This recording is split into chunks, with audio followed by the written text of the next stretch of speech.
Buenos días.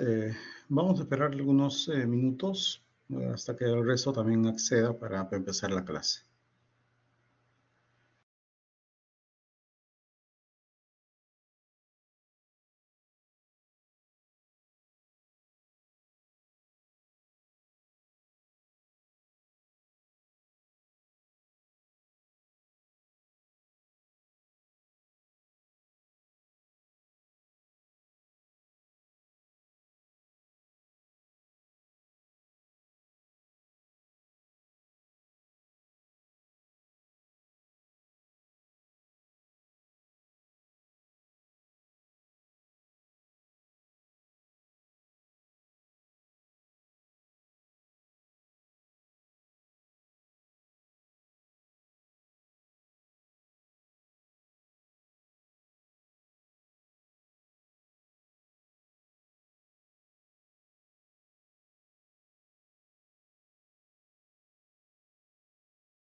Bueno, buenos días nuevamente y vamos a empezar ya con la clase de hoy. Es una clase un poco larga y no podemos ir perdiendo más tiempo.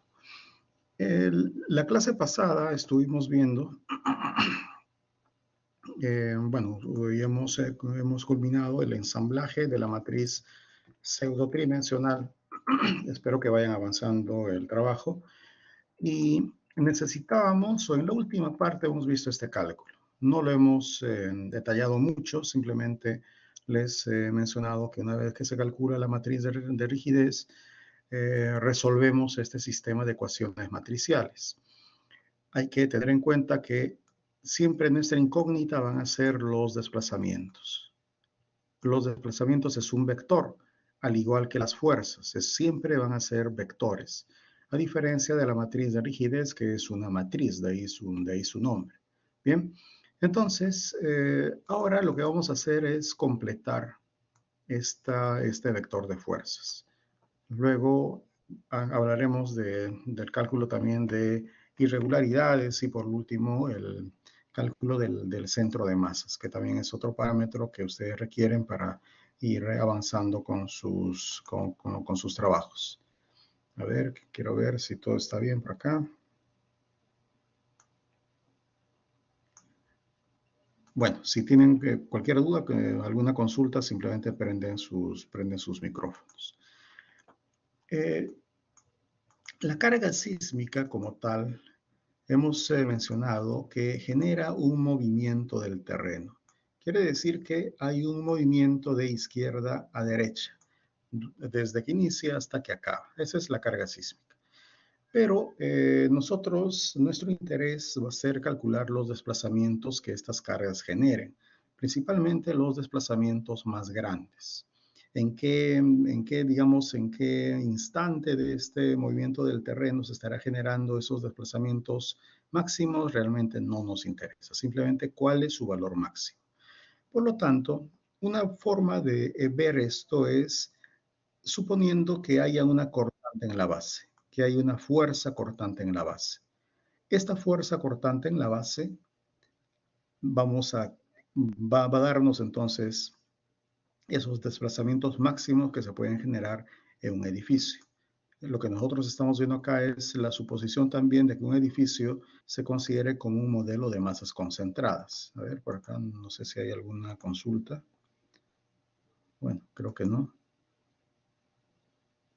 Bueno, acá Andrés me indica algo, pero bueno. Si tienen bueno, si algún compañero no va a poder asistir a alguna clase, me lo indican al momento en que esté pasando lista, ¿bien? Para no estar haciendo estos cortes. Bueno, eh, a lo que estaba indicando. Una buena forma es entonces de suponer, de encontrar estos desplazamientos máximos, es calculando una cortante en la base. Esta cortante en la base, pero es ficticia, ¿eh? Es una fuerza cortante ficticia. Y se calcula igual a un coeficiente de la cortante sísmica en la base, o en otras palabras, va a ser un porcentaje del peso sísmico. Este de acá es el peso sísmico. En la última parte vamos a ver cómo se calcula este peso sísmico, qué cosas se requiere. Bien, vamos a ver entonces que esta cortante en la base es igual a la multiplicación de una serie de coeficientes que multiplican a su vez el peso sísmico. Siempre la carga sísmica se ha contabilizado como un porcentaje del peso sísmico, ya que esta cortante en la base trata de medir en cierto aspecto esa resistencia inercial que tiene el edificio. Vamos a ver entonces ahora cómo se calcula este coeficiente sísmico. Vamos a mencionar simplemente que el coeficiente sísmico de la cortante en la base va a ser igual a una serie de parámetros. Por ejemplo, interviene el factor Z. El factor Z, si ustedes me apoyan, ¿qué cosa era o qué mide este factor Z?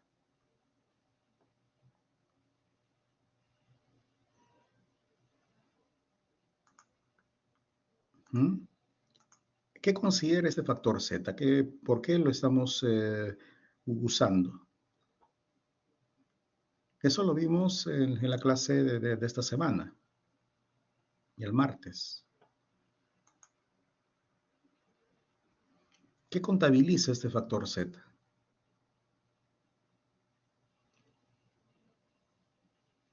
¿Mm? Sí, sí, Cris. Profesor, bueno, el factor Z es el coeficiente de amplificación sísmica según la ubicación de la edificación. Más que coeficiente de amplificación sísmica es simplemente la zona. Hemos mencionado nosotros el miércoles que se hacía un cálculo del peligro sísmico a nivel probabilístico y salían aceleraciones para toda una región, para todo un país. Es básicamente entonces la aceleración básica en la zona donde nosotros vayamos a hacer nuestra construcción. ¿Y para qué periodo estructural correspondía de acuerdo a la E030? Este factor Z.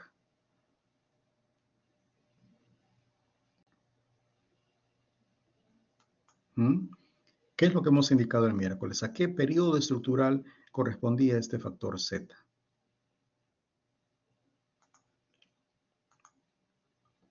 No, 50 años es la vida útil. Yo les estoy preguntando a qué periodo estructural.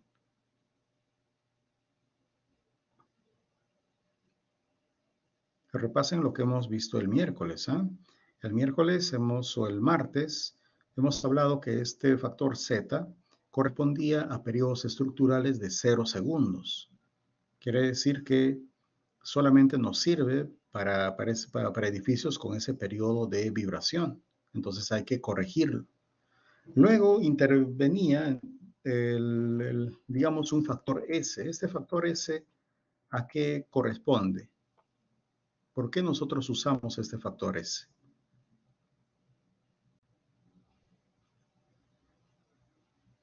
¿Mm? Nuevamente, esto lo hemos visto en la parte de cálculo de peligro sísmico a nivel probabilístico, el martes pasado. ¿Por qué tomábamos en cuenta ese factor S? ¿Qué cosa hace el factor S?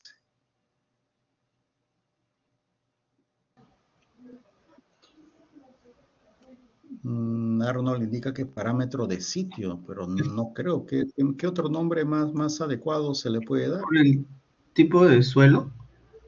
Claro, es el tipo de suelo, ¿no? Nosotros el martes hemos dicho, primero, este factor Z se calcula para, digamos, el que está en el código es para periodos estructurales de 0 segundos. Y también hemos dicho que se calculaba suponiendo que todo el Perú sea un tipo de suelo S1. S1 corresponde a una roca. Pero si ustedes tienen otro tipo de suelo, entonces estas aceleraciones hay que modificarlas. La aceleración base Z. Es ahí donde aparece este factor S, que modifica entonces por el tipo de suelo. Es un factor de sitio. Ya tenemos entonces dos factores. Luego interviene, voy a modificar esta fórmula y voy a meterlo acá dentro. Luego aparece un factor U. Este factor U ya es nuevo. Si revisamos nuestro código, esta es la E030. En la E030 aparecen factores de uso, son estos de acá. Categoría de las edificaciones, el factor U, es un factor de uso. El factor de uso varía, entonces, si tenemos un edificio común, si es un edificio importante o si es un edificio esencial. Por lo tanto, los factores U son estos de acá. Esto significa que si yo tengo que hacer el diseño de una casa, de un edificio convencional, el factor U se mantiene en 1. Quiere decir que esa aceleración modificada por el tipo de suelo sigue siendo la misma. Pero si yo quiero hacer, por ejemplo, el diseño de un hospital, la carga sísmica tiene que incrementarse. Al incrementarse la carga sísmica, lo que estaríamos haciendo es que las columnas, las vigas o muros de esa nueva estructura sean, pues, digamos, un poco más resistentes. Estamos forzando de alguna forma, entonces, en obtener edificios más, digamos, con mayor rigidez. Esto es lo que hace el factor U. Ustedes lo que tienen que hacer es entonces seleccionar el valor adecuado. Bien. ¿Qué otro parámetro interviene? De acuerdo a nuestro código va a intervenir un factor C. Este factor C, ¿en qué consiste? Este sí es lo que creo que alguna de sus compañeras hablaba de un factor de amplificación, algo por ahí. El factor C, que se conoce de amplificación sísmica, toma esta forma. Ustedes pueden observar que el gráfico es el factor C versus el periodo estructural.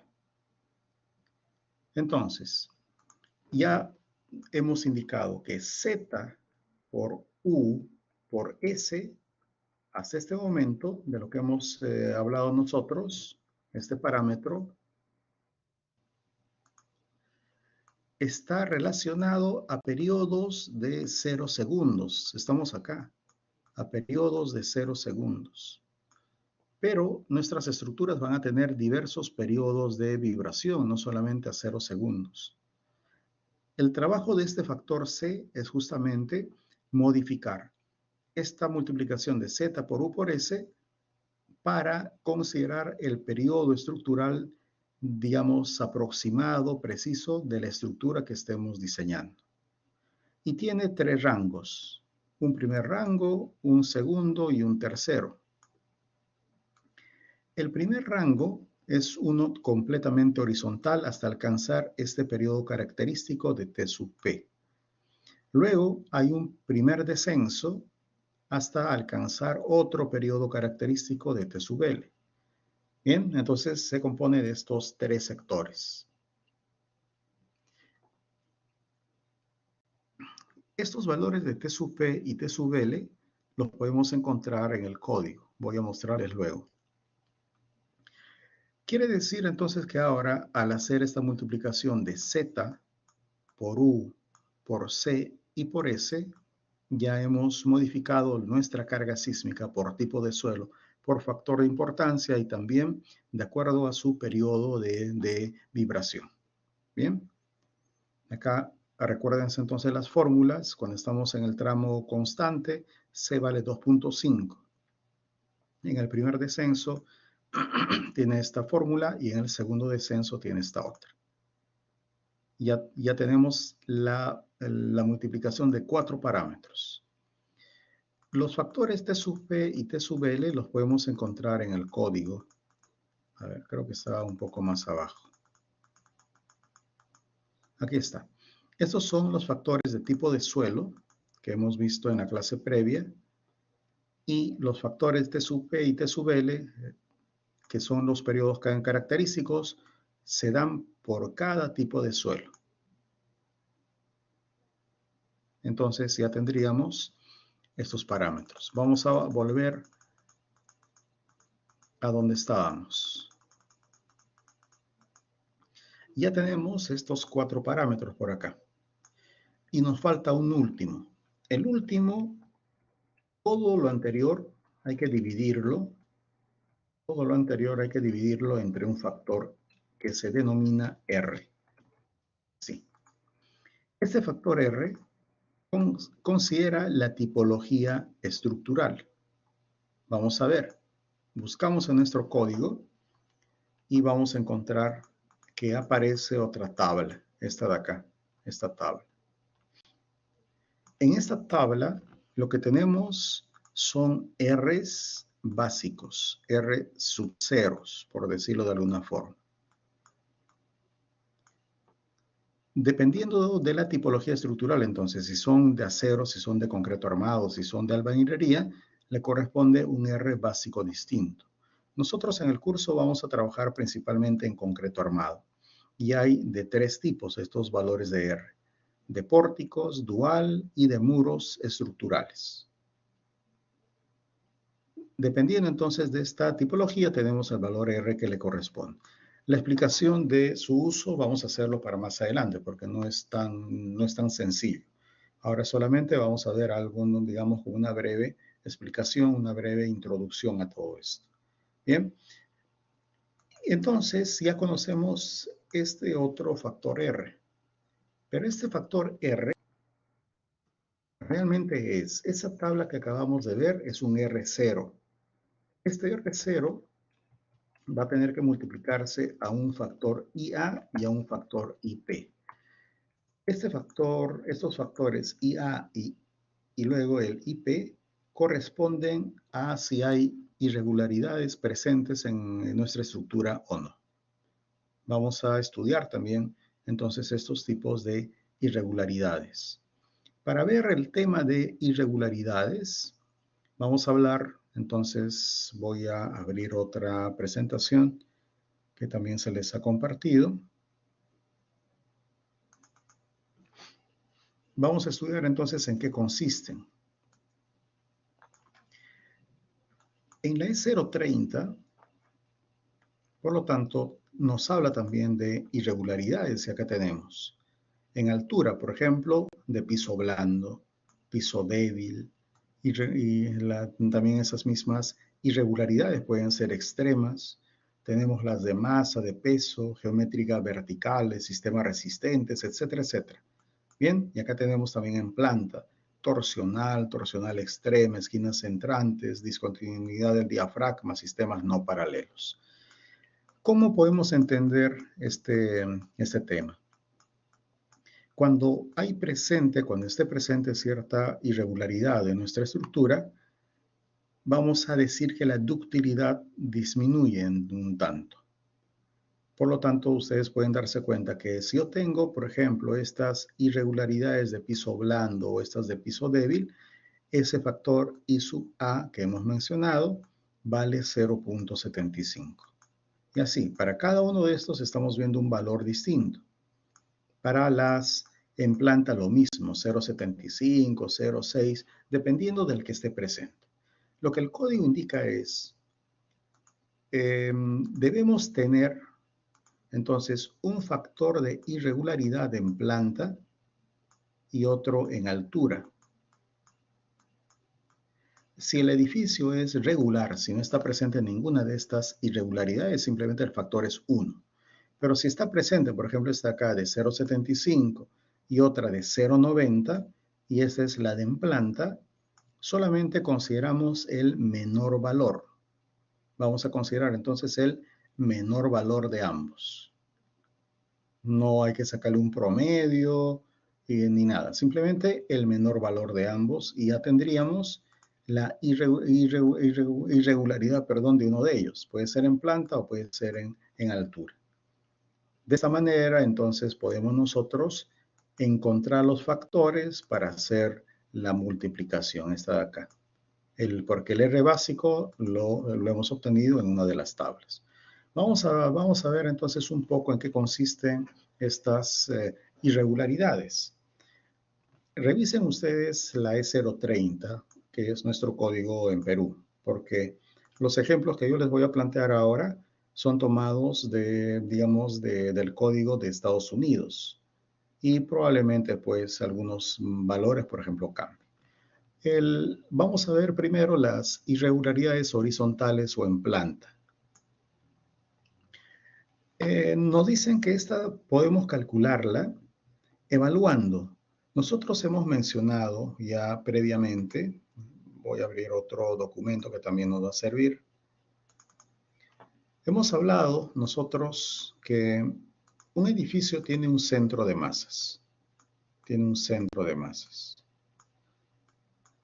Las fuerzas sísmicas que nosotros calculamos están aplicadas al centro de masas, tanto en X como en Y. Por acá tengo entonces mis fuerzas en Y y mis fuerzas en X. Pero cuando este edificio empieza a interaccionar con la fuerza sísmica, se dice que rota. Es lo que nosotros estamos viendo acá ya con el contorno de color rojo. Pero cuando rota no lo hace alrededor de su centro de masa, sino aparece otro centro característico, que se le denomina simplemente como centro de rigidez. Centro de rigidez. El edificio entonces cuando rota lo hace alrededor del centro de rigidez, no lo hace al centro de masas. Entonces, lo que podemos observar es que ya cuando nuestro edificio está trabajando en 3 dimensiones, yo puedo evaluar justamente en el eje A, en X o solamente en el eje B, que se aprecia un desplazamiento máximo y un desplazamiento mínimo. Esto lo hago en X y también lo puedo hacer en Y. Bien, pero esto se da justamente entonces porque nuestro edificio está girando alrededor de su centro de rigidez. Más adelante vamos a hablar un poco más acerca de esto. Volviendo a nuestro tema, es la razón por la cual va a aparecer un desplazamiento máximo a un lado, al otro lado puede aparecer un desplazamiento mínimo y podemos obtener entonces nosotros un desplazamiento promedio, el promedio de ambos. Y se dice que no hay irregularidad si la relación entre el desplazamiento máximo y el promedio es menor a 1.2. Pero si estamos entre 1.2 y 1.4, decimos que hay una irregularidad torsional. Y si el valor o la relación incluso es mayor a 1.4, decimos que hay una irregularidad extrema torsional. Bien, estamos viendo entonces una forma como calcularla. Claro que para este cálculo nosotros hemos debido aplicar fuerzas sísmicas y estudiar incluso los desplazamientos en ejes locales de cada pórtico, para tener una idea de cómo se ha deformado nuestra estructura, cuál es su posición final. Entonces esto lo van a poder ustedes calcular, pero una vez que ya hayan desarrollado completamente el análisis pseudotridimensional. ¿Qué otras formas de irregularidades hay? Por ejemplo, la de esquina reentrante. Estas esquinas se forman porque nuestras configuraciones pues no son rectangulares, no son cuadradas. Puede que haya alguna salida por ahí. Y lo que hacemos es la comparativa entre la esquina con respecto a la longitud total. Y si esa longitud es mayor a 0.15 o en el código está 0.20, tenemos una irregularidad por esquinas reentrantes. Esta de acá no necesita más cálculos, simplemente ver la geometría del edificio. ¿Qué otras cosas más? Acá tenemos una por discontinuidad en el diafragma. Es común que nosotros tengamos aberturas en un entrepiso y por lo tanto entonces si esta abertura es más del 50% del área total, tendríamos una discontinuidad del diafragma. También es fácil esta de calcular porque no es más que evaluar la geometría de la planta de una losa de entrepiso. En algunos casos, en algunas situaciones, podríamos tener una variación de uno de los elementos estructurales. Por ejemplo, yo tengo acá el piso 1 y el piso 2. Si tengo que un muro o un pórtico que resiste cargas sísmicas sufra una variación, tal como nosotros estamos observando, digamos, el eje longitudinal, el eje principal ha sufrido una variación, un desplazamiento, tendríamos lo que se conoce como desplazamientos fuera del plano. No es muy común, pero por razones arquitectónicas podría también darse. Lo común es que nosotros cuando proyectamos una estructura, desde la base hasta la última, hasta donde se tenga, digamos, la continuidad del elemento estructural, se mantenga pues en su misma ubicación, pero también podría ser dable. Luego tenemos las irregularidades por sistemas no paralelos. Esto sí es bastante común. En muchos edificios, bueno, las plantas nunca son cuadradas.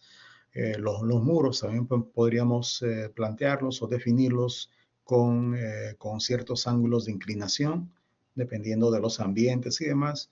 Entonces, este tipo de irregularidad sí es bastante típica, lo que es común. ¿Bien? Y luego pasamos a las irregularidades, pero esta vez de altura. Esta sí requiere también cálculo. La primera se conoce como irregularidad por piso blando. Este tipo de irregularidad se calcula simplemente comparando las rigideces. Por ejemplo, acá pueden ustedes observar, existe si la rigidez de un piso es menor que el 70% de la rigidez que está por encima o menos que el 80% de la rigidez promedio de los 3 pisos superiores. Para el cálculo de esta rigidez, ustedes ya tienen prácticamente todo lo necesario. Han calculado o estarán calculando la rigidez del piso 1, la rigidez del piso 2, la rigidez del piso 3 y así. Todas, para cada uno de los pisos ya tienen este valor.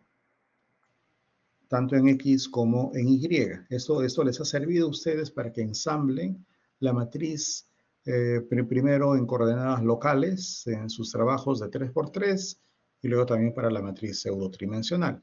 Pero si solamente hablamos de esas matrices locales, yo puedo comparar entre la rigidez del piso 1 con respecto al piso 2, o incluso con el promedio hasta el piso 4. Si sucede que hay este tipo de variaciones entre el 70 y el 80%, o entre el 60 y el 70, yo digo que existe una irregularidad de este tipo. Puede ser incluso extrema. Entonces, este tipo de este tipo de irregularidad, ustedes ya lo pueden también complementar, ya tienen estos factores evaluados, pero hay que considerarlos no pórtico por pórtico, sino la rigidez total en X o en Y para un piso. ¿Qué otras más? Acá tenemos las otras que son de peso o de masa. Es algo similar. Ustedes ahora, luego de acabar con esta revisión, van a calcular el peso en el piso 1, el peso en el piso 2, en el piso 3 y así. Ahora lo que sigue es simplemente una comparativa. Yo puedo hacer la comparativa. Si hay una variación de más del 150%, yo digo que hay una irregularidad de peso.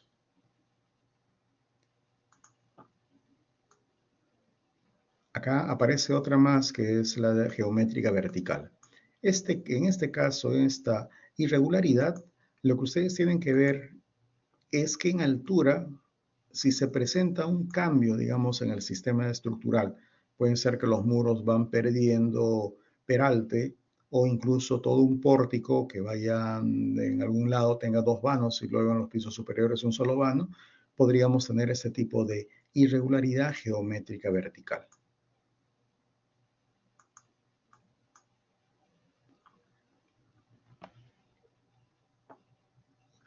Ahora tenemos otra que se denomina discontinuidad en el plano.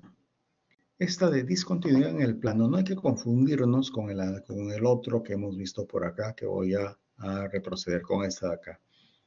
En esta lo que estamos observando es que el eje longitudinal del muro es donde están apuntando las flechas. Entonces todo el eje longitudinal del muro ha cambiado de posición. Lo que estamos viendo por acá, este otro tipo, es distinto. Esto se considera en altura. Es como si en los primeros pisos hubieran este tipo de muros y luego en los siguientes pisos ya no, sino ha habido un cambio del sistema resistente a la carga sísmica. Puede darse también por razones arquitectónicas. Todos los tipos que estamos estudiando pueden estar presentes. En ciertos casos, por ejemplo, en edificios esenciales e importantes, el código nos lo puede prohibir, pero desde ya, digamos, de manera general, no están prohibidas este tipo de configuraciones. Y por último, vamos a ver la irregularidad de resistencia o la de piso débil. El problema con este tipo de irregularidad es cómo calcular la resistencia lateral de un piso. Es bastante complicado eso y además en los códigos no se nos indica nada al respecto. Simplemente vamos a decir que ustedes no calculen este tipo de irregularidad, porque para hacer esto habría que evaluar, digamos, habría que hacer un análisis no lineal. Con un análisis no lineal sí podríamos encontrar más o menos la resistencia máxima que tenga cada nivel y con eso hacer una comparativa, algo similar al de la comparativa con rigideces. Entonces ya tenemos todos los tipos de irregularidad que puedan haber en nuestros códigos. Si están presentes uno de ellos, venimos a las tablas y seleccionamos el valor que le corresponde. Bien, puede ser una de ellas. Si hay más de una irregularidad presente en nuestra estructura, seleccionamos simplemente el que sea el menor. Bien, el que sea el menor. Y si no está presente ninguna de ellas, simplemente el valor de irregularidad, tanto por altura o por planta, valdría 1. Al final, lo que estaríamos haciendo es, entonces, ya definir el R sub 0. Hemos visto que salía de una tabla de valores y ahora hemos calculado las irregularidades, tanto en planta como en altura. Cuando se realiza este tipo de cálculo de verificación de la irregularidad de edificios, influye bastante el criterio de cada uno, ¿no? Porque no esperen ustedes que haya un manual en el cual se presenten figuras o formas para este tipo de cálculos. Influye entonces bastante el criterio de cada uno. Ya tendríamos de manera general cómo calcular entonces el coeficiente de la cortante en la base. Es, como hemos visto, la multiplicación de una serie de parámetros divididos por el factor R, donde para el factor R establecemos un R básico inicial y luego le multiplicamos por coeficientes de altura y en planta. Con esto podemos llegar a calcular entonces el coeficiente de la cortante en la base, multiplicamos por el peso y obtenemos la fuerza cortante en la base, esta de acá. Pero si nosotros estamos haciendo un análisis estructural, lo que necesitamos es, y nos han enseñado para resolver esta ecuación, es, yo puedo tener un sistema estructural cualquiera, me tienen que dar las fuerzas y voy a obtener los desplazamientos. Quiere decir que mis incógnitas van a ser los desplazamientos. Para esto yo tengo que encontrar el patrón de fuerzas. Hasta este momento estamos encontrando una fuerza en la base, una cortante en la base. Pero ¿cómo yo a partir de esta cortante en la base evalúo entonces los desplazamientos que son estos de acá? Para evaluar estos desplazamientos que serían los totales, necesito estas fuerzas. Recuérdense lo que ya hemos mencionado. La matriz de rigidez, como su nombre lo indica, es una matriz. Pero los desplazamientos y las fuerzas son vectores. Son vectores, quiere decir que son matrices de una sola columna. Vamos a proceder entonces a ensamblar o a calcular las fuerzas en cada uno de los pisos. Para esto voy a mostrarles por acá en qué consiste. Bueno, acá estoy pasando brevemente simplemente todo lo que hemos estado hablando.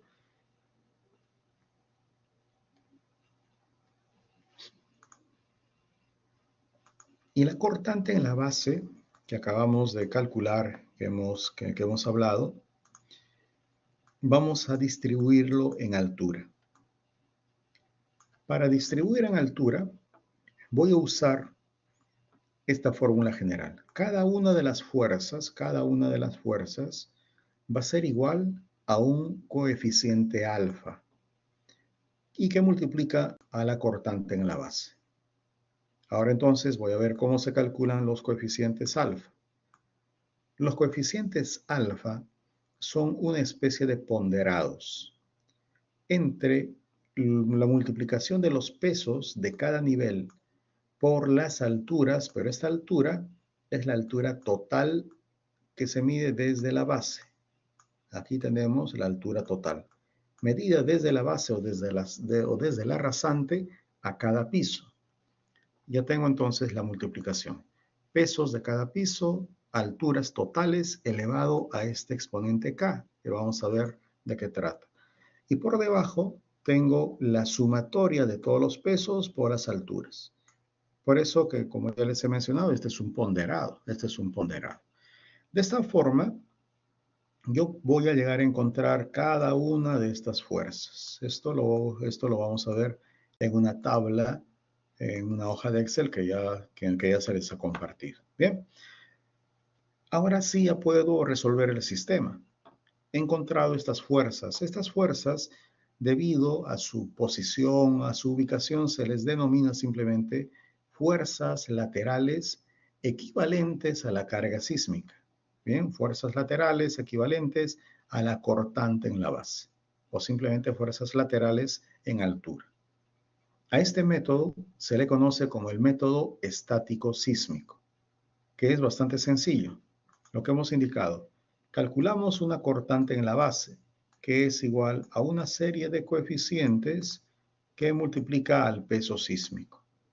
Una vez que he encontrado cada uno de los coeficientes, los multiplicamos, los dividimos y luego encontramos la cortante en la base. Con la cortante en la base hay que encontrar cada una de estas fuerzas, del F1 al F4. Perdón. Y luego el siguiente paso, bueno, para calcular cada una de las fuerzas es evaluar los valores de alfa, que son ponderados, y ya tendríamos lo necesario. Y simplemente hacemos este cálculo. La matriz de rigidez por los desplazamientos es igual al vector de fuerzas, ya sea solamente en X, ya sea solamente en Y o con análisis pseudotridimensional. Los desplazamientos los vamos a calcular con esta relación, con esta ecuación. La inversa de la matriz de rigidez por el vector de fuerzas. Y aquí acaba toda la parte de cálculo.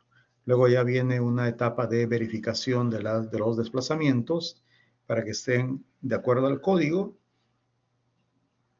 y con eso ya concluiría completamente el método estático sísmico. Bien, no sé si tengan ustedes alguna consulta. Simplemente, como ya saben, pueden levantar la mano o prenden directamente sus micrófonos.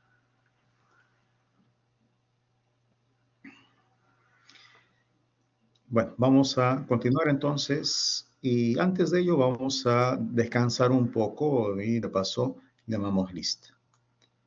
Bien, estén atentos para la lista.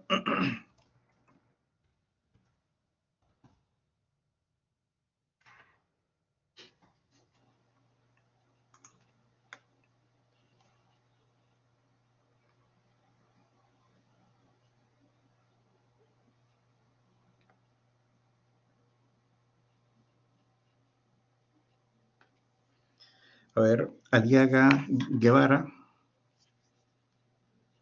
Aliaga, Bazán Bernuy, Presente, profesor. Bazán. ya. Becerra, bueno, me indicaron que estaba con permiso. Bejarano Cuicapuza, Presente, profesor. ya.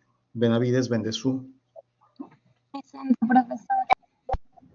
Cabrera Barrio Nuevo, Casusol Ortega, Presente, profesor. ya. Chacón Chero, Chacón no está. Collante Rafael, Cordero Presente, Marquina, profesor. Collante presente. Cordero Marquina, Cordero presente, ingeniero. Ecoña Berrú, Presente. Estela Alarcón, Presente. Flores Gamero, Presente. Flores Zamora, Presente. ya. Japay Picón, Presente, Lizana ingeniero. Guamán, ya, está bien. Lizana Guamán, Loaiza Helguera, Martínez Rojas, Meneses Arabia, Presente, profesor. Monago Barrientos, Paco Obregón, Paco presente, profesor. ya, está bien. Pareja Arestegui, Presente, pareja. Polanco Díaz, Polanco presente, profesor. Puma Guisado, Ruiz Misari, Profesor presente, Puma Guisado. Ruiz Misari, Sánchez Sandoval, Presente, profesor. Sardón Guevara, Presente, profesor. Sobrado Escobar, Presente, profesor. Velázquez Cutire, Presente, ingeniero. Segarra Flores. Presente, profesor. Ya, a ver, voy a volver a Disculpe, ingeniero, antes que repita la lista, quería comentarle que mi compañero Lizana me informa que no puedo poder ingresar hoy día a la sesión. No, pero por eso ahora llamo a la lista y para que me indiquen. Aliaga Guevara, Cabrera Barrio Nuevo, Lizana Huamán. Profesor, es mi compañero que le comente. Sí, profesor. Lois Helguera, Martínez Rojas y Ruiz Misari. Bien, entonces faltan solamente Cabrera, Loaiza, Martínez, Ruiz Misari. Bueno, acá me indica que sí está. Bueno, tienen que estar más atentos.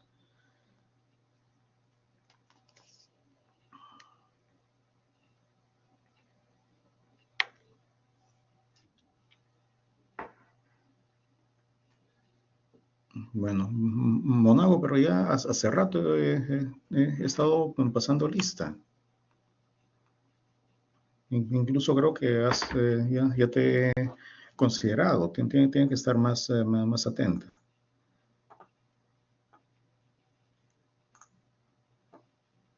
Bueno, vamos a continuar. Entonces voy a mostrarles una hoja de cálculo para que ustedes vayan haciendo sus avances del trabajo.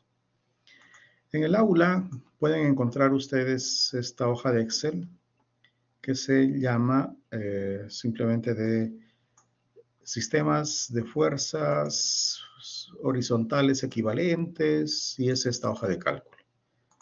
Esto de acá, ¿cómo se usa? Hemos estado mencionando nosotros que tenemos una serie de parámetros, una serie de coeficientes. Los coeficientes nos van a dar entonces la multiplicación. Voy a dejarlo por acá. El coeficiente va a ser igual a ZUCS, todos estos sobre R. Esto me sirve porque yo quiero calcular una cortante en la base que va a ser igual a esos coeficientes multiplicados por el peso sísmico. Luego vamos a hablar cómo calcular este peso sísmico. Acá estamos viendo entonces, este es un resumen de todas las fórmulas. No es muy complicado, ¿eh? No es muy complicado. Eso nos sirve entonces para encontrar las fuerzas horizontales equivalentes, y en una tercera etapa hago el cálculo. K por desplazamientos iguales a las fuerzas.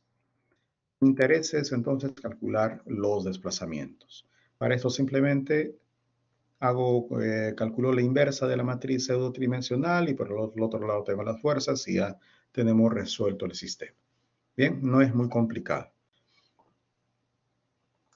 Ahora vamos a ir viendo cada uno de los parámetros que tienen ustedes tienen que indicar. Hemos mencionado también que uno de los, voy a decirles luego lo que ya me acabo de ver que me ha faltado indicarles. Uno de los parámetros es este factor C. Si nosotros no lo usamos, si nosotros no establecemos el factor C, nuestra fórmula queda así. Pero esta fórmula queda todavía relegado a periodos estructurales de 0 segundos. Entonces, todo esto es para periodos estructurales de 0 segundos. Nuestros edificios tienen comportamientos dinámicos distintos, y el periodo no va a ser de 0 segundos, a no ser que ustedes estén haciendo pues alguna obra, alguna estructura que esté por debajo del terreno. Pero entonces, por lo general, pues no.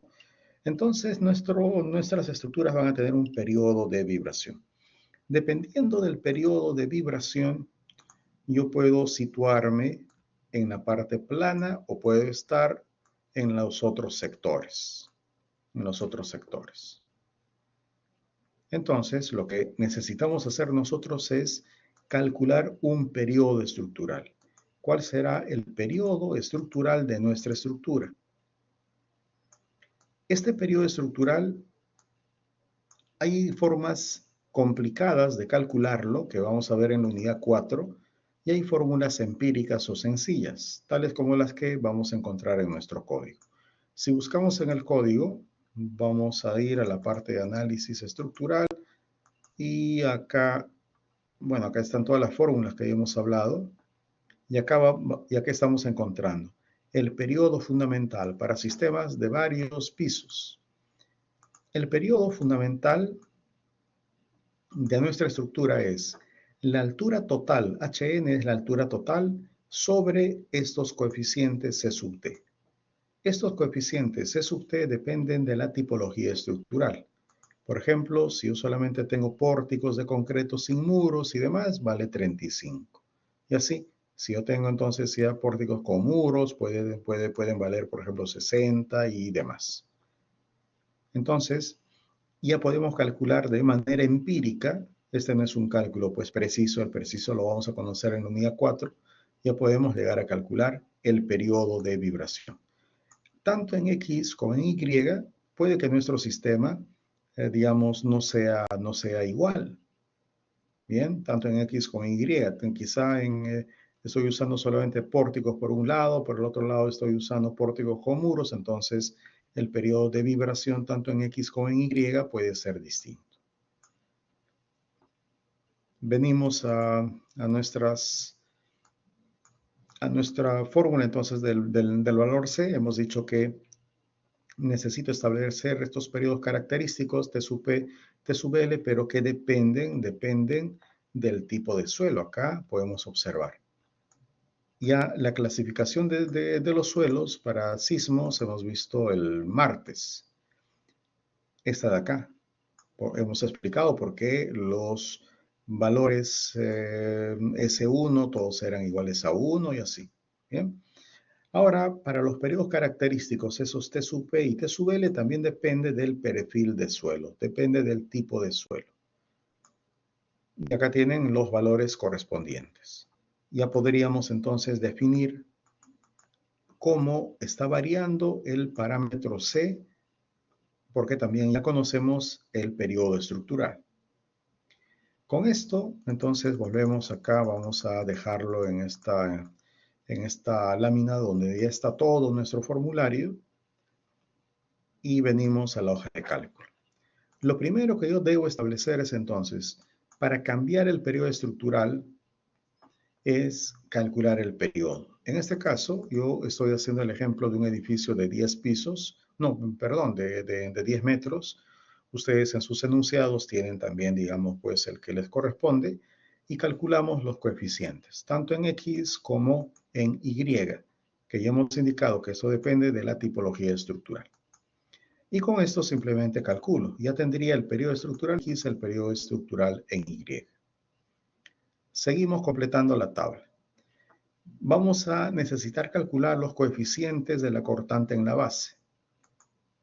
Los coeficientes son todos estos valores, sub sobre R. Cada uno de ellos hay que definirlos. El primero es el tipo de suelo, que es el factor es el factor de zona. En este caso, vamos a suponer que sea pues para la zona 4 y del mapa de peligrosidad busco y tengo un valor de 0.45. El factor de importancia. También hemos visto en nuestro código que yo debo tener en cuenta el uso del edificio. El uso del edificio es este de acá y es fácil de recordarse. Son solamente 3 factores. Mi edificio puede ser común o convencional, puede ser importante o puede ser esencial. Yo estoy seleccionando un edificio importante. Para todos, en sus trabajos, tienen que hacer ustedes para un factor de importancia de 1.3. Bien, tienen que usar dicho factor de importancia. A ver acá, se indica que... pero, ¿cuál es tu duda, Sebastián? Acá estamos viendo la tabla. Esta es una tabla. No, dije, le estaba diciendo que me fui a los servicios higiénicos, pues, y no estoy atento a la lista, porque ya me demora un rato, disculpe. Bueno, pero tienen que estar atentos. Yo incluso he llamado 2 veces. Sí, me dije, pero como le digo, es como si hubiera salido de la clase y me hubiera ido al servicio higiénico, no voy a escucharlo, es ingeniero. Bueno, para que sea la última vez, ¿eh? De ahí ya luego no voy Sí, a... pero sí estaba entrando, estaba desde las llegar a 12 más. acá en la clase.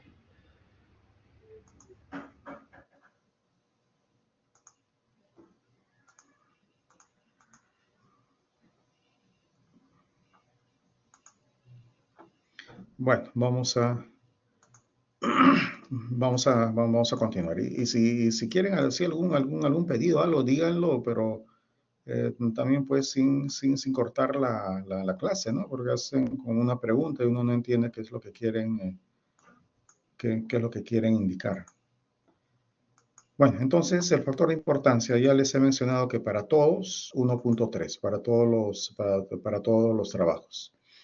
Luego se tiene el tipo de suelo. El tipo de suelo, también en los enunciados de ustedes tienen cuál es el que se les ha asignado. Buscan en la tabla y colocan ahí el factor. Luego del tipo de suelo también aparecen estos valores de T sub P y de T sub L. Acabo de mostrarles. Bien, también lo rellenan. Y luego viene acá el factor de amplificación sísmica. Estos factores C es lo que acabo de mencionarles, que cambia el periodo estructural. Lo que tienen que ver ustedes es si está en la parte plana o no. Nuevamente voy a mostrarles este factor C.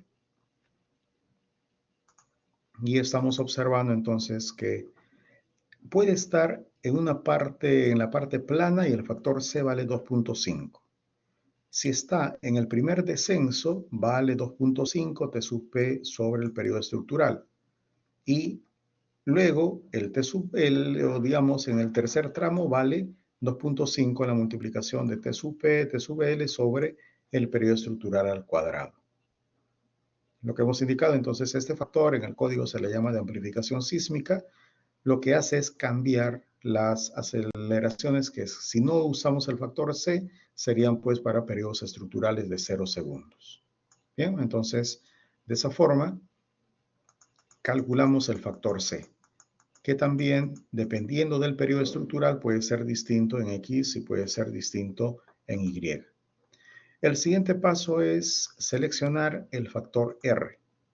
Los factores R, nuevamente para que ustedes puedan notar, están por este lado, los factores R. Pero estos R son los factores R básicos. Bien, estos son los R básicos. Hemos mencionado nosotros que el R final para nuestras fórmulas, también voy a colocarlo por acá, el R final, el que va dividiendo, es un R básico que multiplica a los factores de irregularidad por altura y de plano. Y hemos hablado entonces en qué consiste. Bien, ya hemos hablado en qué consiste. Por lo tanto, en la hoja de cálculo, ustedes lo que tienen que hacer es, primero colocar el R básico, y luego evalúan la irregularidad del sistema. Si no hay irregularidades, simplemente iguales a 1 todos. Pero si está presente algunas, ya hemos visto que en la tabla nos indica el valor. Y de esa multiplicación saldría el R final. Es el R en X multiplicado por las irregularidades en planta y en altura en X, y lo mismo hacemos para Y. Ya tendríamos entonces también hasta esta parte. Bien. Y esto nos sirve simplemente para hacer la multiplicación. Y acá ustedes pueden observar. Voy a calcular la cortante en la base como un coeficiente multiplicado por el peso sísmico. Este coeficiente es simplemente la multiplicación de todos los anteriores. Acá tengo dos distintos porque el factor R y el periodo estructural en X y en Y varía. Vamos a necesitar calcular el peso sísmico, vamos a verlo luego. Y la multiplicación de ambos me da la cortante en la base. Ya tendríamos entonces por este lado la cortante en la base. Bueno, entonces esta hoja de cálculo ya está preparada para que ustedes simplemente indiquen, busquen todos los valores y puedan llegar a calcular hasta esta parte. Con respecto al factor R, ¿cómo seleccionamos el valor R correcto? En la tabla, en los enunciados que ustedes tienen, se supone que al inicio solamente tienen pórticos, porque el sistema estructural está formado entre pórticos y entre columnas y vigas. Pero acá aparecen otros más. El de muros de ductilidad limitada, yo les recomiendo no usarlo, además que en el enunciado de ustedes no aparece. pero estos otros 3 podrían estar presentes. Ustedes cuando hagan el cálculo, digamos con el sistema inicial, con el sistema preliminar que está planteado en el enunciado, van a encontrar unos desplazamientos, de eso vamos a hablarlo durante la siguiente semana, unos desplazamientos que hay que verificarlos con el código. Esos desplazamientos, si no cumple, digamos, con el código, van ustedes que tener que colocarle muros estructurales o pueden colocarle arriostres al modelo preliminar. Eso hará entonces que el sistema tal vez cambie. Ahora estarían ustedes con la duda. Y ese edificio que ya, digamos, con la disposición final, ¿qué tipo de sistema será? Si será de pórticos, si será de muros estructurales o si será con un sistema dual. La duda entonces será por ese lado. Y vamos a explicar cómo poder entonces encontrar dicho valor. Bien. A ver, vamos a ver, no sé, ya he pasado lista y solamente hay 22 alumnos de los 29. A ver, vamos a volver a llamar rápidamente a todos. Quizá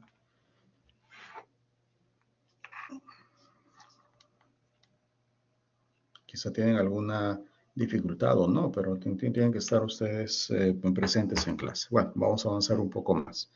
Ya luego llamamos nuevamente a lista. Estamos observando, por lo tanto, entonces, que yo tengo que definir un valor de R. Este valor de R, empezamos con un R básico. El R básico pueden ser de pórticos, dual o de muros estructurales. Vamos a suponer entonces que yo tengo un edificio que tenga un muro y luego este edificio también va a tener pórticos. Esta va a ser la configuración del edificio a diseñar. Ustedes ya han llegado a calcular, bueno, yo espero que estén avanzando con ello, ya han llegado a calcular la rigidez total del piso 1. También van a tener la rigidez total del piso 2 y la rigidez total del piso 3. Ahora, ¿cómo yo sé si un sistema, por ejemplo este de acá, es de pórticos de concreto armado o es dual o es de muros estructurales? Porque ahora yo ya tengo un muro además de las columnas. ¿Qué es lo que podríamos hacer entonces para este cálculo? ¿A alguien se le ocurre algo?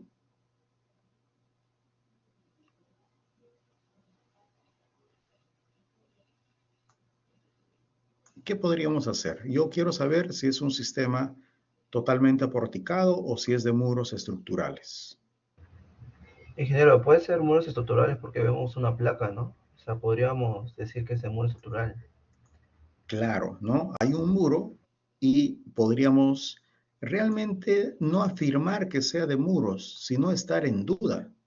Porque acá tú tienes otro sistema que es dual, ¿no? Claro, claro. Podría ser tanto de muros como de pórticos. Tal vez alguien diría, pero pórticos no, porque hay un muro. Más bien, quizá dual, ¿no?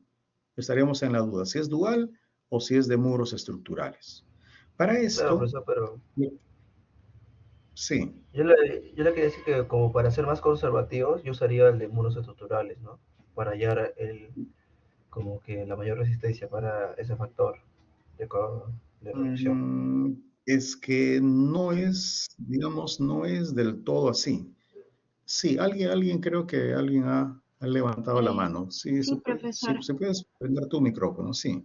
Sí, yo creo que para determinar cuál sería el sistema, sacaríamos las rigideces, tanto en las columnas como en los muros, y luego determinar un porcentaje, y si no me equivoco, en la norma hay porcentajes determinados para poder saber si está dentro de pórticos o dentro de muros, o si pertenece al dual.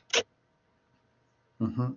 Claro, es en sí, digamos, la respuesta, porque imagínense, si yo supongo que, digamos, como su compañero dijo, ¿no? Tal vez usar un valor de R menor, ya que estos Rs están dividiendo la carga sísmica, ¿no? Entonces, por ahí tal vez coger un cierto valor adicional, sobredimensionar un poco digamos, la carga sísmica y todo el edificio, pero realmente pues no es lo que indica a veces el código, ¿no? Pero bueno, a lo que indica su compañera está en lo cierto. Voy a hacerles un pequeño ejemplo, a ver. Yo voy a tener por acá, en este sistema, voy a tener un muro y voy a tener una columna. Bueno, acá voy a cambiarle de color.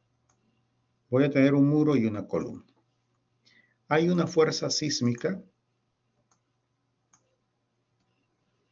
y tenemos que calcular entonces nosotros estos valores. Primero, la fuerza sísmica, para hacerlo fácil, que sea de 100 kilonewtons. Bien, ya tenemos la fuerza sísmica, 100 kilonewtons. Por acá ustedes tienen que indicarme cuánto sería la cortante en la base. ¿Cuánto sería la cortante en la base para la fuerza que está actuando?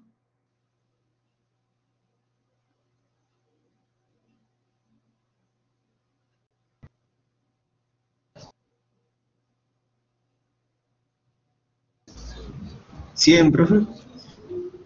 Claro, 100, porque no hay más fuerzas, ¿no? No hay más fuerzas en el sistema. 100 kilonewtons también. Solamente que como este es un edificio de un solo piso, pues es rápido, ¿no? En el ejemplo que estamos planteando, como son de varios pisos, entonces es más complicado. Ahora yo les digo, les doy más datos. La rigidez de las columnas, que sea solamente EI, ¿bien? EI.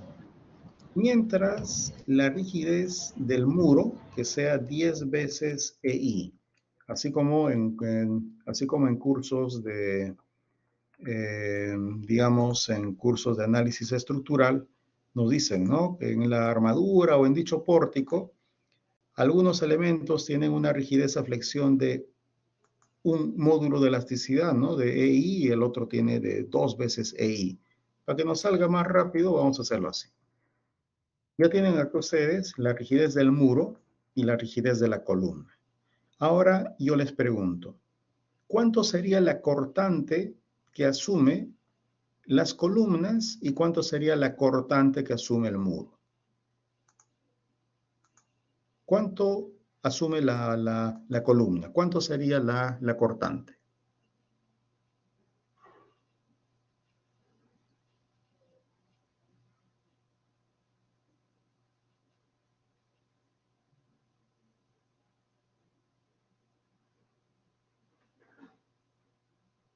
¿Mm? ¿Cuánto estaría soportando la columna?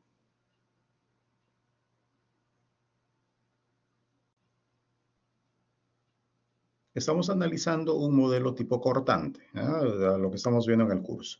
¿Cuánto soportaría la columna?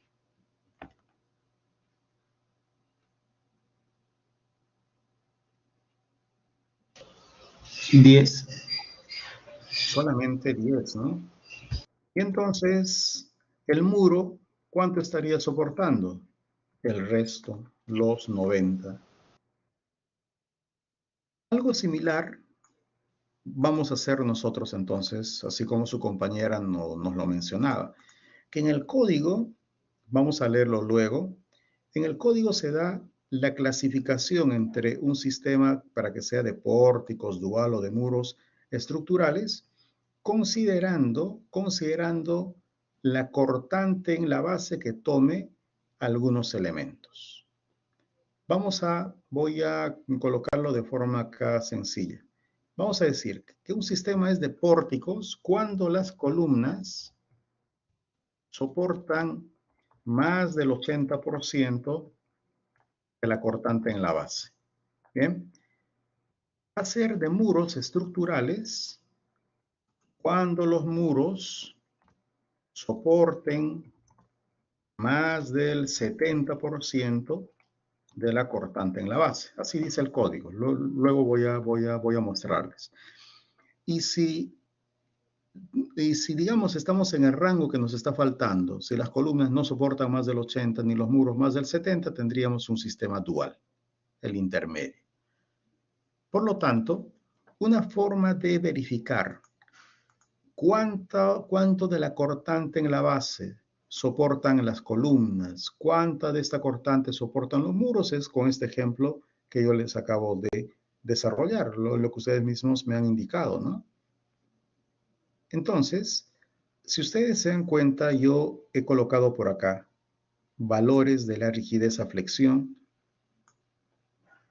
bien, que puede ser también la rigidez lateral.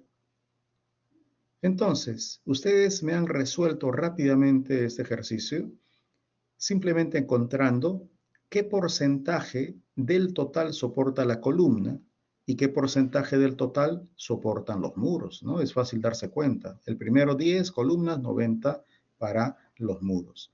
Por lo tanto, entonces, cada elemento estructural está soportando la carga sísmica con relación, digamos, a su rigidez.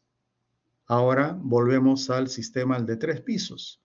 Si yo quiero hacer esta comparativa, ¿cuánto soportan las columnas de la cortante en la base? ¿Cuánto soportan los muros de la cortante en la base? Yo lo que realmente estaría haciendo es calcular solamente la rigidez de los muros y calcular solamente la rigidez de las columnas.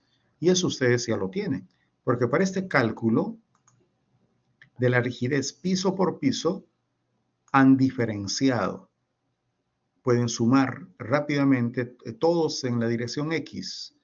¿Cuál es el aporte de las columnas? ¿Cuál es el aporte de los muros? En la dirección Y hacen lo mismo. Los aportes de las columnas, los aportes de los muros, y como su compañero nos indicó, y lo que están viendo acá también en este ejemplo, simplemente con respecto al total encontramos qué porcentaje aportan o aportarían o soportarían las columnas y qué porcentaje de la carga sísmica estarían asumiendo los muros. De esa forma, si cumplimos entonces con este 80%, pórticos, y si cumplimos con este otro del 70%. Simplemente ustedes lo que tienen que observar es, no por el hecho que yo tenga muros, digamos que muros y pórticos, yo no debo asumir que es un sistema dual. En el diseño preliminar que ustedes están avanzando en sus trabajos, no hay ningún muro, entonces son puras columnas. Ahí sí podríamos afirmar directamente que es de pórticos. Como ya les indiqué, esa configuración solamente es la inicial. Más adelante puede que necesiten colocar algún muro. Al colocar algunos muros van a estar en la duda, ¿será dual o será de muros estructurales? Estos factores R que estamos viendo por acá, los R básicos, son una medida de la ductilidad. Más adelante vamos a hablar un poco más de eso. Es la razón por la cual, entonces, no necesariamente puedes seleccionar el valor más bajo, ¿no? Porque de lo contrario, en el código simplemente pues aparecería el valor de 6. Ya no nos aparecería 8 o 7. O incluso uno podría decir, el más bajo, en todo caso, mejor pues hay que colocarle un 2, un 3, ¿no? ¿Por qué todavía 6, no? Y de esa forma la carga sísmica podría ser mayor. Pero bueno, el uso del factor R lo estaremos analizando en alguna sesión previa. Vamos a ver dónde aparece eso del 80% y demás. Acá en las tipologías pueden observar. En estructuras de concreto armado, se caracteriza como de pórticos cuando por lo menos el 80% de la cortante en la base la soportan las columnas. De muros, cuando los muros soportan por lo menos el 70%. Y cuando estamos en el rango, entonces en intermedio, ni pórticos ni muros, recién decimos que es un sistema dual.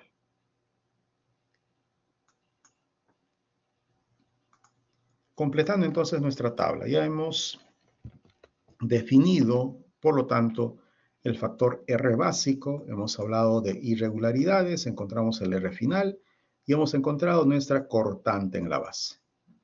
Ahora, continuando, vamos a encontrar las fuerzas horizontales equivalentes.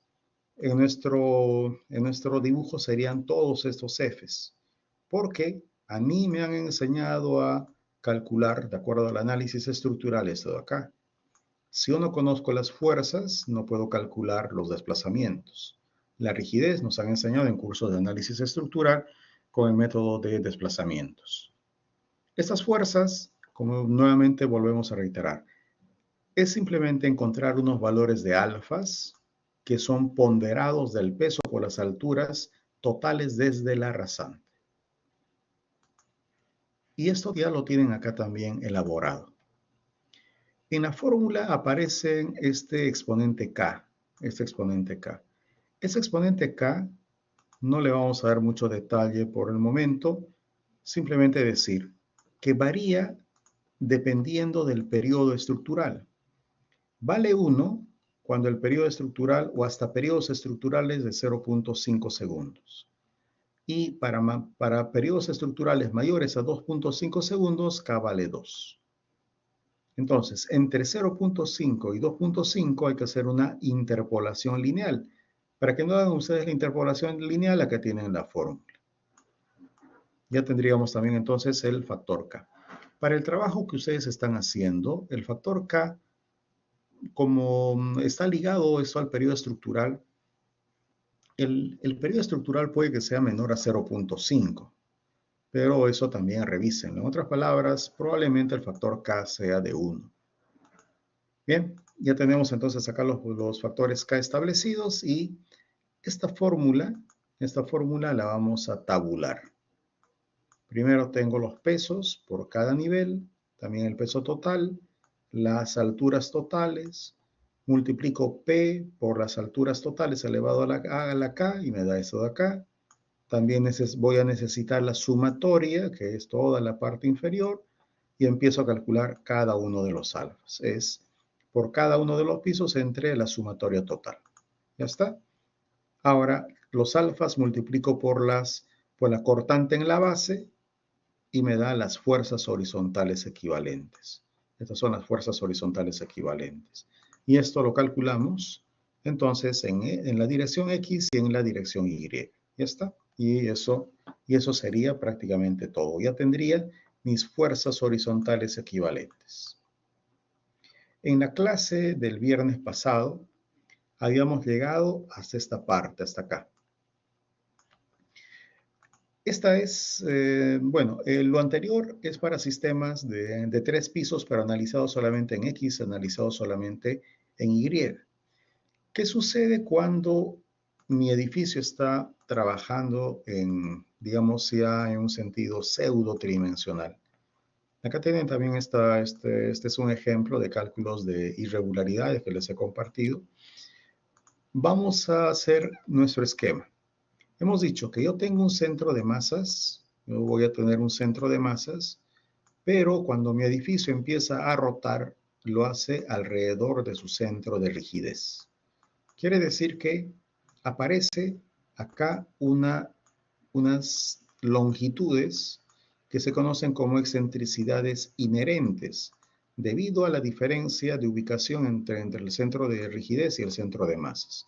No hay que olvidarnos que nosotros aplicamos las fuerzas sísmicas, las aplicamos en el centro de masas. Acá, por ejemplo, yo tengo las fuerzas sísmicas horizontales equivalentes en el centro de masas. Estas fuerzas están haciendo que se genere un momento. Este momento, debido a la fuerza en X, es simplemente la fuerza en X por la excentricidad que se ha generado. Pero en este caso yo necesitaría esta otra excentricidad, digamos en Y. Excentricidad en Y, la inherente en Y. Esta de acá sería en X. Esta otra la usamos cuando la carga sísmica está en Y. ¿Bien?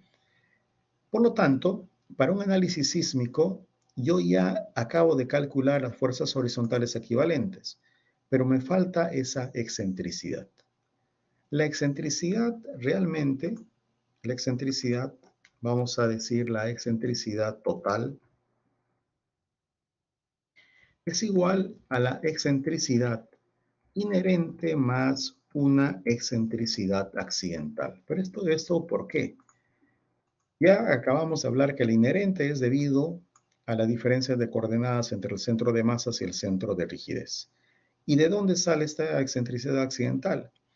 Cuando el edificio está soportando cargas sísmicas, este muro tal vez se agrieta.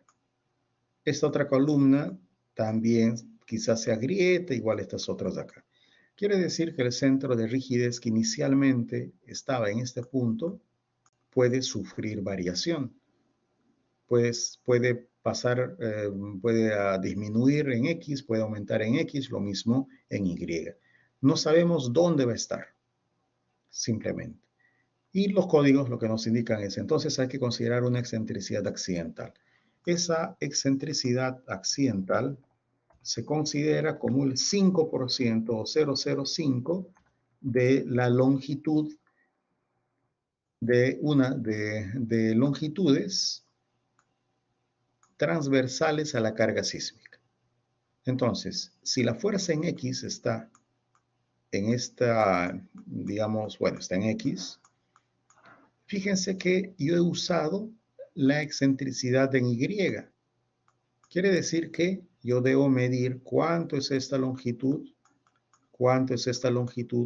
transversal a la fuerza, diría longitud en Y, y entonces la excentricidad accidental, en este caso en X, sería el 0,5% o el 5% de esa longitud en Y. Y lo mismo hacemos para X. En el curso, el cálculo del centro de rigidez se puede hacer, pero es ya más complicado. En el curso simplemente vamos a decir que el centro de masas coincide con el centro de rigidez. Quiere decir que esta excentricidad inherente va a ser igual a 0. Solamente nos vamos a preocupar en la excentricidad accidental, que es el 5% de la mayor longitud transversal en la cual actúa la fuerza sísmica en X. Bien. Entonces, esto hay que formularlo, pero en un vector de fuerzas. Aquí tienen ustedes el vector de fuerzas. Y hemos explicado los grados de libertad y por qué era este orden. El análisis sísmico se hace de forma independiente en X y en Y. Yo ya tengo calculadas las fuerzas horizontales equivalentes acá, tanto en X como en Y. El cálculo se hace entonces por separado. Vamos a ver.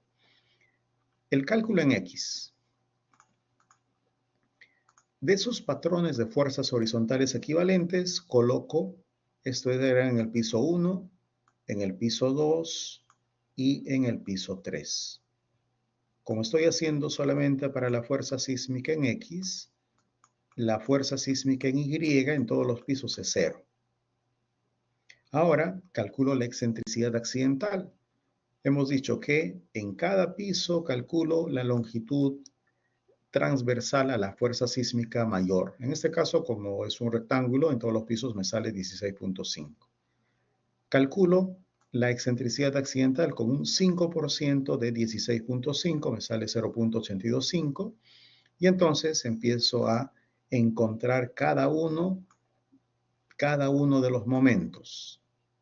Este de acá, 120, será simplemente 146.25 por 0.825. Lo mismo, este valor de 211 será los 255 por la excentricidad y así. Y de esa forma ya tengo el vector de fuerzas. Ya tengo el vector de fuerzas y voy a calcular entonces los desplazamientos. Los desplazamientos son la inversa de la matriz de rigidez pseudo-tridimensional multiplicado por las fuerzas. Ya está, entonces ya tendría toda esta etapa elaborada. Es lo que yo espero que ya hasta esta semana traten de también avanzar, porque ya para la primera entrega tienen que presentar todo esto y también este cálculo de acá, que lo vamos a ver ya la siguiente semana. Pero al menos con esta hoja de cálculo, fíjense que ya tendrían prácticamente para calcular las fuerzas horizontales equivalentes, copian la matriz de rigidez lateral que ustedes hayan obtenido, incluso todas estas en una sola hoja de Excel pueden ustedes trabajarlo todo. Copian la matriz de rigidez lateral y acá ya automáticamente se está haciendo incluso el cálculo. Bien, eso van a hacerlo tanto para X como para Y. Y como ya les estoy indicando, la siguiente semana veremos cómo se analiza esta tabla. Primero avancen por lo menos hasta acá. Primero avancen hasta este punto. Ya la siguiente semana, una vez que tengan todo, veremos pues si se necesita rigidizar más el edificio o no. Bueno, ¿tienen alguna consulta, alguna duda hasta este punto? Con esa hoja de cálculo ya prácticamente se les está facilitando también algunas otras cosas. Además que al usar la misma hoja de cálculo todos, nos va a salir los mismos resultados. Bueno, entonces si no hay ninguna consulta, vamos a continuar. Sí, Esteban. Profesor, con respecto al trabajo final, ahí consideramos si el centro geométrico va a ser igual al centro de masa. No, el centro de masas vamos a verlo en este momento cómo se calcula. Ok, profesor. Lo que sí no se calcula es el centro de rigidez. El centro de rigidez vamos a asumir que coincide con el centro de masas. Bueno, entonces si no tienen ninguna consulta, vamos a pasar ya al cálculo del centro de masas. También les he compartido un PDF al respecto y tienen otro también de lo que está para todos los cursos, para todos los profesores. Y vamos a ver cómo se calcula entonces este centro de masas. Bueno, este de acá no es. A ver. No, sí es este de acá. Estamos analizando este edificio. Ahora lo que tienen ustedes que hacer es, o vamos a hacer, voy a comentarles, es el cálculo del centro de masas. El centro de masas, para esto hay que encontrar entonces elemento por elemento, hay que calcular justamente su centro de masas y luego hacer un ponderado, tipo cuando nos mandan a hacer en cursos de estática, calcular el centroide de una figura, pues de un polígono que no tiene, de un polígono irregular. Lo que hacemos es primero convertir el polígono en áreas sencillas que puedan ser más trabajables. De cada área pequeña calculamos su centroide y luego con un ponderado encontramos entonces el centroide de todo el polígono irregular. Algo similar vamos a hacer. Y hemos indicado nosotros que por criterios sísmicos vamos a asumir que la masa esté en cada piso, a nivel de cada entrepiso. Acá yo digo masa del piso 3, masa del piso 2, masa del piso 1. Para eso entonces, la masa horizontal es mayor siempre que la masa de los elementos verticales. Para la masa horizontal hay que evaluar todo el peso de las losas, todo el peso de las vigas. Vamos a tener también tal vez tabiquerías, acabados, todos los tipos de pesos que haya, incluso la sobrecarga o la carga viva. Para el metrado del peso de las columnas o de cualquier elemento vertical, ustedes consideren estas alturas totales. Las alturas totales.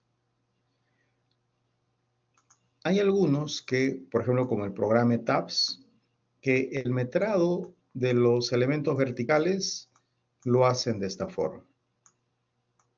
Quiere decir que se asume la mitad de altura del piso inferior más la mitad de altura del piso superior como contribuyente a la masa, al peso de un nivel. Entonces, este peso de la mitad de todos los elementos de la base que llegan a la base realmente no se está considerando. Bien, entonces hay dos opciones. Este con rojo es lo que hace el programa ETAPS. Mientras que el programa, por ejemplo, el SAP 2000 y otros, usan este otro enfoque. Para que a todos nos salga el mismo valor, usen este de acá, que es más sencillo, porque no van a tener la necesidad de estar pues contabilizando alturas del piso superior, alturas del piso inferior. Bien, y estamos indicando esto de acá. Ahora, vamos a calcular el centro de masas. Para el centro de masas, lo que necesitamos es evaluar, por ejemplo, contabilizar. Yo lo que haría es, de toda la losa, si es un rectángulo, ubicar entonces su centroide, ¿no? Si tengo por acá su centroide, correspondería también al centro de masas. Pero si alguien quiere hacer, pero esto solamente es de la losa, hay que contabilizar también de las vigas y demás. Otra opción es ir trabajando por separado. Por ejemplo, yo puedo ir metrando quizá toda esta viga de extremo a extremo. ¿Y dónde estará situado su centro de masas? A la mitad. Coincide con el centroide. Puedo metrar también entonces las columnas. Voy a suponer que sea una columna pues de este tamaño para que se note. ¿Dónde está ubicado su centro de masas? En la parte central. Estamos haciendo entonces, estamos calculando los centros de masas de cada elemento individual, pero proyectado a la planta, a la losa de entrepiso. ¿Ah? Porque algunos confunden que el centro de masas de la columna esté pues acá a la mitad de altura. No, estamos haciendo en la proyección en planta. De esta forma, el que haya hecho esto también etapa por etapa, luego puede decir, voy a calcular también de cada una de las losas. ¿Dónde estará su centro de masas? Coincide con el centroide.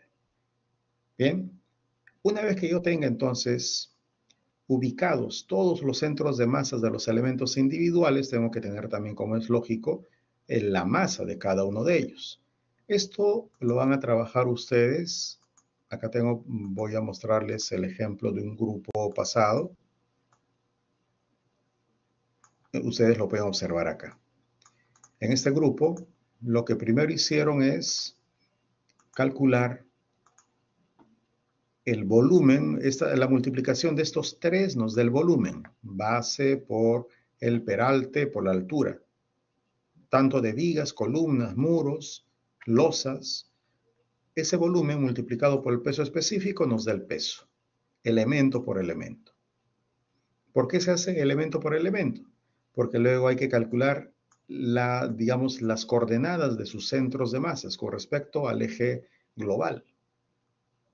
El peso dividido sobre la aceleración de la gravedad nos da la masa traslacional de cada uno de ellos.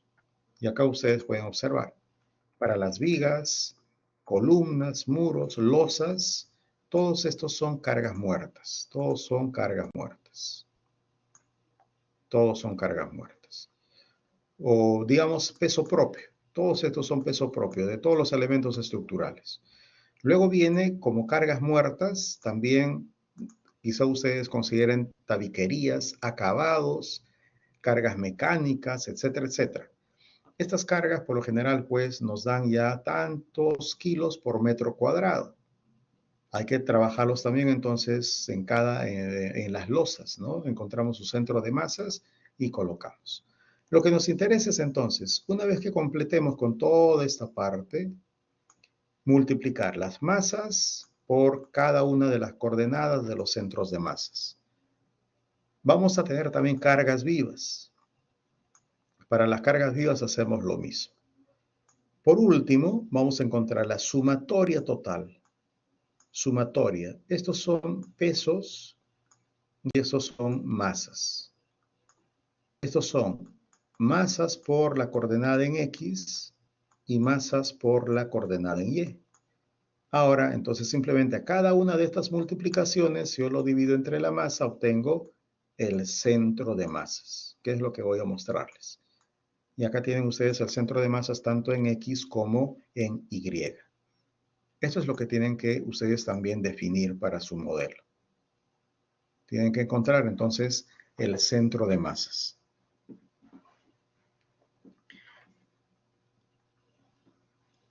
Y tienen que hacerlo de esta forma, digamos, tabulada de esta manera. Por cada elemento individual. Ahora, cuando yo digo por cada elemento individual, ustedes pues asuman, ¿no? No es necesario que todas las vigas sean en cada vano. Pueden lanzar una viga de extremo a extremo, pero con tal que contabilizo todos los elementos. Para el caso de la carga viva, ¿cómo se hace, digamos, cómo se considera el peso también? Solamente para el caso de la carga viva se considera un porcentaje. En este ejemplo estamos viendo solamente para el primer nivel, tienen que hacer para el segundo, para el tercero, pero en sus enunciados, si no cambia, digamos, si no cambian las vigas, si no cambian las columnas, todas mantienen, digamos, simetría en altura, hacen el cálculo solamente para un nivel y el resto es similar, ¿no? No es necesario que lo hagan pues para todos los niveles, porque al final les va a salir lo mismo, el mismo centro de masas. Este centro de masas, entonces, no va a coincidir con el centroide de, digamos, si ustedes estuvieran considerando como un plano. Por ejemplo, en esta de acá, ¿no? En este caso sí coincide con el centroide porque es un sistema regular, tanto en X como en Y. Pero en el enunciado del trabajo final que ustedes tienen, tal vez no coincida con el centroide. Bien, entonces ustedes no agarren simplemente del AutoCAD cuánto sale el centroide y eso es el final. No, hay que hacer con el cálculo porque puede variar. Y este cálculo del centro de masas hemos visto que necesitamos para el ensamblaje de la matriz pseudotridimensional. Ahora, con respecto al peso, a este peso de la carga viva, ¿cómo considerarlo? Vamos a ver en el código, si buscamos sistemas estructurales, el análisis estructural, acá nos dice la estimación del peso. El peso digamos, el peso propio, cargas muertas y demás, todos se consideran al 100%, quiere decir al 100%.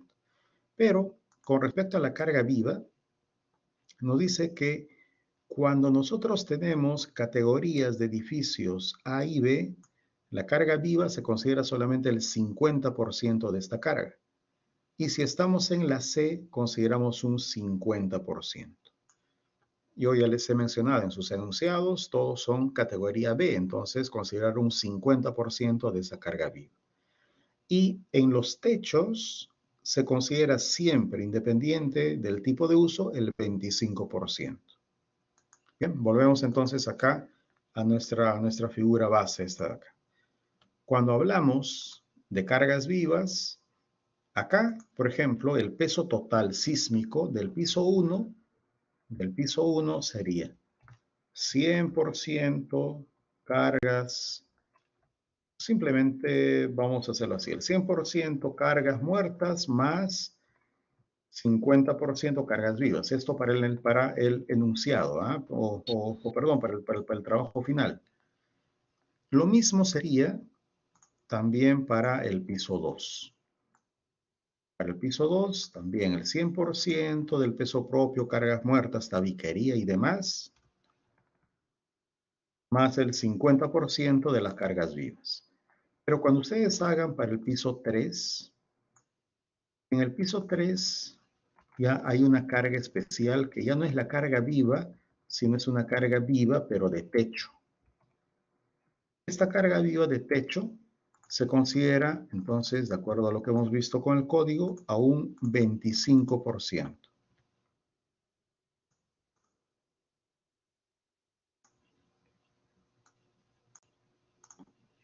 Acá tienen entonces cómo hacer ese metrado. Al final, ustedes van a tener el discriminado. de pesos por cada piso y calculan, por ejemplo, el peso total sísmico, ¿no? Que es ya la suma de todos, peso total sísmico. Este peso total sísmico es el que se coloca en la fórmula de que la cortante en la base es igual al coeficiente sísmico por el peso sísmico, ¿no? Ese peso sísmico es el que va en esta forma. Pero no se olviden, las cargas vivas siempre se consideran un porcentaje, dependiendo del tipo de uso. Pero en el techo siempre va el 25%. Solamente en los entrepisos puede variar entre 25 o 50%. Bien. ¿Tienen alguna duda hasta acá?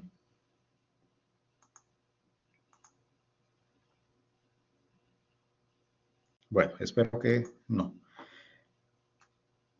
Y ahora vamos a calcular un ítem más, lo que se conoce como masa rotacional. ¿Y esto de qué va? ¿Por qué calculamos una masa rotacional?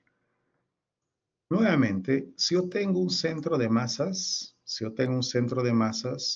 hemos dicho que lo usamos para colocar las fuerzas. Las fuerzas están aplicadas al centro de masas. Pero cuando este gira, entonces gira alrededor de su centro de rigidez. Voy a exagerar y lo voy a colocar por acá. Ya está. Cuando nosotros entonces estamos actuando para la fuerza en X o para la fuerza en Y, solamente decimos que estamos excitando una masa traslacional. Una masa traslacional. Tanto en X como en Y. Excitamos una masa traslacional. Y esa masa traslacional es la que nosotros normalmente calculamos. Es hacer el metrado del peso, ya hemos hablado de vigas, losas, etcétera, etcétera. Piso por piso lo dividimos entre la aceleración de la gravedad y esa es la masa traslacional. Esa es la que se excita entonces con las fuerzas como tal. Pero cuando se genera este giro, nosotros estamos excitando otra masa. Ya no es la traslacional, sino es una masa que se denomina rotacional. Esta masa rotacional, entonces, ¿cómo se calcula ahora? Bueno, lo he borrado todo esto, pero bueno, ya estábamos en la parte final. Se calcula simplemente con estos ítems adicionales, con estas 3 columnas adicionales que tenemos por acá. La primera, hay que calcular una masa rotacional en el eje de rotación. Es como si estuviéramos calculando nosotros un momento de inercia. Imagínense, yo tengo que calcular un momento de inercia de una sección, pero ya combinada, mixta, qué sé yo. Yo voy a tener un polígono de esta forma. Como ya hemos indicado, la forma sencilla tal vez podría ser dividir todo esto en partes, en triángulos más sencillos. Por ejemplo, el momento de inercia total de esta figura, al igual que más o menos el centroide, yo puedo calcular los momentos de inercia en sus centroides, ¿no? Para eso las fórmulas que ya sabemos. Por ejemplo, ese 12 va a altura al cubo sobre 12 son momentos de inercia en los centroides. Algo así estaría pasando con la masa rotacional. Sería en los centroides. Y luego, si yo quiero calcular el momento de inercia total de la figura, debo transportar al centro de masas de toda la figura. Para eso uso Steiner, calculando estas distancias. Y voy a multiplicar y me da entonces la masa rotacional en el centro de masas de cada una de las figuras. Sumo el total y me sale la masa rotacional también total. Bien, eso es lo que vamos a ver acá.